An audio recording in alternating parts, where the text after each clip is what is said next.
ঢেকি স্বর্গে গেলেও নাকি ধানই ভাঙ্গে।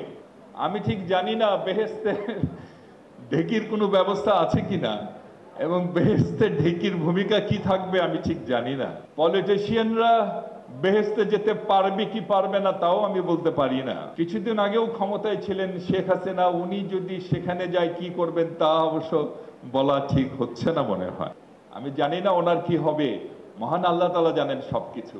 তবে পলিটিশিয়ানরা স্বর্গে গেলে সেখানেও বক্তৃতা দিবেন কিনা এটা আসলে বলা যাচ্ছে না। এই ব্যাপারে মামুনুল হক সাহেব বলতে পারেন। কিন্তু ওই যে মহিলার কথা বললাম, উনি আবার কোথায় যাবেন, কারণ ইদানিং তো আবার টিকিট নাকি বিক্রি হচ্ছে, আবার কেউ টিকিট কিনে ফেলে কিনা এটা ঠিক বলতে পারতেছে না। মামুনুল হক সাহেব নিশ্চয় বলবেন যে টিকিট কাটার ব্যবস্থা আছে নাকি ওখানে যাওয়ার। আচ্ছা, যাই হোক, সংগ্রামী ভাইরা বোনেরা, এখানে ছাত্র দলের অনেক ভাই এবং বোনেরা আছেন আমি জানি। আপনাদের উদ্দেশ্যে কিছু কথা আমি বলতে চাই। দেশের বর্তমান পরিস্থিতিতে কিছু কথা বলার প্রয়োজন আছে। যে সাম্প্রতিক সময়ে কিছু কিছু ঘটনা আমাদের দলের ভাবমূর্তি নষ্ট করছে। এর অধিকাংশই অপপ্রচার, তবে সম্পূর্ণভাবে যে অপপ্রচার তা কিন্তু আমরা বলতে পারছি না। কিছু কিছু ঘটনা ঘটছে, সেটা না হয় কারা করছে বাদ দিলাম, কিন্তু ছাত্র দলের কাছে আমরা বলতে চাই যে তোমাদের কাছে আমাদের যে প্রত্যাশা সে কথা আমি বলতে চাই। তা হচ্ছে যে আমরা জানি দীর্ঘ 15-16টি বছর তোমাদের উপর অনেক অত্যাচার হয়েছে, অনেক নির্যাতন হয়েছে। তোমরা বারবার নির্যাতিত হয়েছে রাস্তায়, তোমাদের শরীর থেকে রক্ত ঝরেছে, তোমাদের হাতের উপর তোমরা তোমাদের সহযোদ্ধার রক্তাক্ত শরীরকে তোমরা বহন করেছো। কত শহীদকে যে তোমরা কবরস্থ করেছো তা তোমরা ভালো করে জানো। স্বাভাবিকভাবেই তোমাদের মনে প্রতিহিংসা দানা বাঁধতে পারে।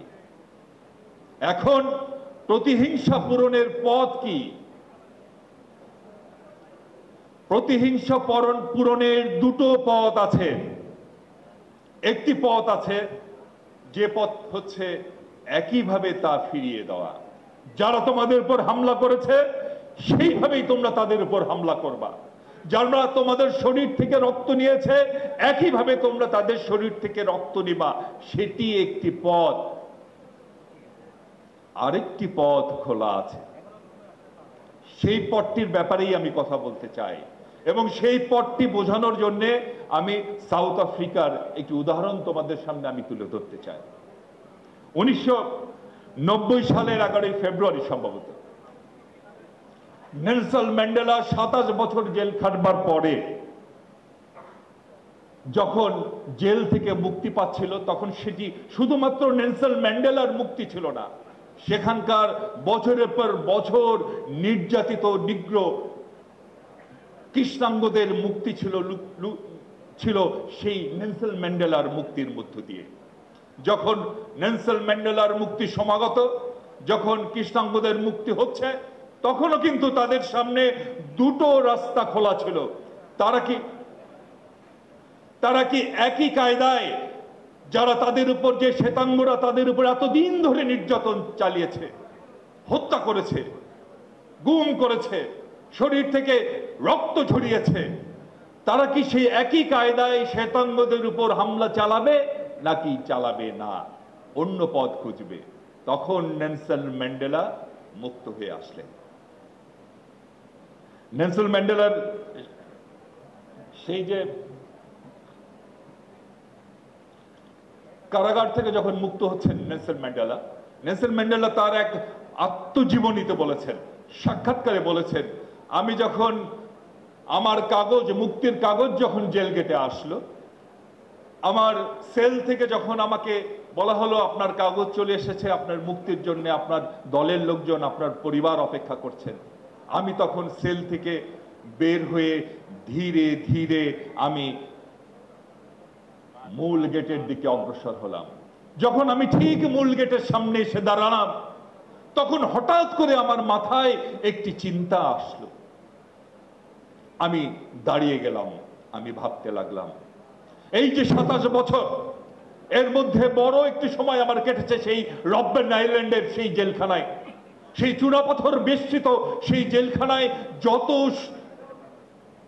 দুপুর হতো, সূর্যের তাপ তত সেই চূড়া পাথরের উপর পড়তো এবং ধীরে ধীরে সেই জেলখানা উত্তপ্ত হয়ে উঠত। সেই জেলখানার একটি ছোট্ট কামরায় তার বছরের পর বছর কেটে গেছে। কি ভীষণ এক উত্তপ্ত পরিবেশে সময় কেটেছে, কি ভীষণ নির্যাতনের মধ্যে সেই সময় কেটেছে নেলসন ম্যান্ডেলার। নেলসন ম্যান্ডেলা বললেন, তখন আমার উপর পরিচালিত সমস্ত অত্যাচার নির্যাতন আমার মাথার মধ্যে তখন ঘিরে বসেছে। আমাকে আমার পরিবারের উপর যে অত্যাচার করা হয়েছে, আমার ন্যাশনাল কংগ্রেস ANC সদস্যদের উপর যে নির্যাতন করা হয়েছে, শ্বেতাঙ্গ ক্লার্ক সরকার কর্তৃক সমস্ত স্মৃতি তখন আমাকে ঘিরে ধরেছে। আমি একটু দাঁড়ালাম, দাঁড়িয়ে চিন্তা করলাম, আমি যদি এই স্মৃতিগুলো নিয়ে, আমি যদি এই কষ্টগুলো নিয়ে, আমি যদি এই ক্ষোভগুলো নিয়ে এই কারাগারের বাইরে যাই, তাহলে তো আমি মুক্ত ম্যান্ডেলা নই। হয়তো আমি ইট পাথরের কারাগার থেকে মুক্ত হলাম, কিন্তু তখন আমি প্রতিহিংসার কারাগারে বন্দী, তখন আমি ক্ষোভের কারাগারে বন্দী হব না। না না, আমি মুক্ত হতে চাই।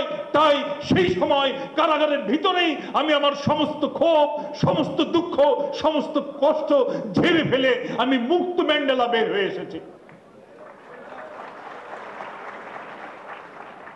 সেই পথ দিয়েই ম্যান্ডেলা হেঁটেছেন দ্বিতীয় পথ এবং কৃষ্ণাঙ্গরা হেঁটেছেন। নেলসন ম্যান্ডেলা যদি প্রতিহিংসার সেই প্রথম পথে হাঁটতেন, আজকে যে উন্নত ম্যান্ডেলা আমরা, আজকে যে উন্নত আফ্রিকা আমরা দেখছি,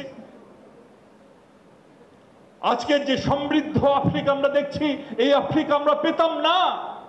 একটি ধ্বংস বিধ্বস্ত ক্ষত বিক্ষত সাউথ আফ্রিকা হয়তো আমরা পেতাম।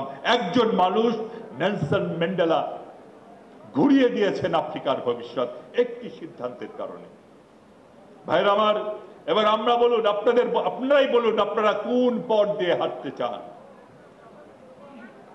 ছাত্রদল চাইলে সব পারে, আমি জানি সেই শক্তি ছাত্রদলের আছে। ছাত্রদল চাইলে বাংলাদেশে সবই পারে। এই সংগঠন করে আমি এসেছি, আমি জানি আপনাদের স্পিড, আপনাদের সাহস। কোন পথে হাঁটতে চান? প্রথম পথ না দ্বিতীয় পথ?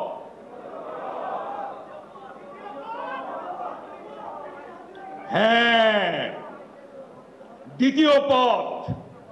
আমাদের প্রাণপ্রিয় নেতা, যিনি 15-16টি বছর সেই লন্ডনে থেকে দিন রাত পরিশ্রম করেছেন স্বৈরাচারকে উৎখাত করবার জন্য, সেই নেতা জনাব তারেক রহমানের নেতৃত্বে আমরা এমন একটি বাংলাদেশ প্রতিষ্ঠা করব। ওই যে ম্যান্ডেলা যখন সফল হলো, ম্যান্ডেলার যত শত্রু ছিল, সেই শ্বেতাঙ্গ শোষকরা, সেই প্রভুরা, তারা তখন কিন্তু হিংসায় জ্বলে পুড়ে মরছিল। হ্যাঁ, ওটাই প্রতিশোধ। এবং আমরা আমাদের নেতা তারেক রহমানের নেতৃত্বে বাংলাদেশকে শিক্ষা, শিল্প, সংস্কৃতি, ক্রীড়া, অর্থনীতি, রাজনীতি, প্রতিটা ক্ষেত্রে বাংলাদেশকে যদি উচ্চ শিখরে নিয়ে যেতে পারি, তাহলে ওরা যারা বাংলাদেশকে তাদের পায়ের তলে দেখতে চায়, ওরা যারা পালিয়ে গেছে, সেই দালালরা যারা চায় যে বাংলাদেশটি তাদের প্রভুর পায়ের তলে থাকুক, তারা তখন হিংসায় জ্বলে পুড়ে খাক হয়ে যাবে। Yes, that is the revenge. My dear brothers and sisters of Bangladesh Jatiyatawadi Chhatra Dal, yes, success is the best revenge. Let's go for it. ঠিক আছে?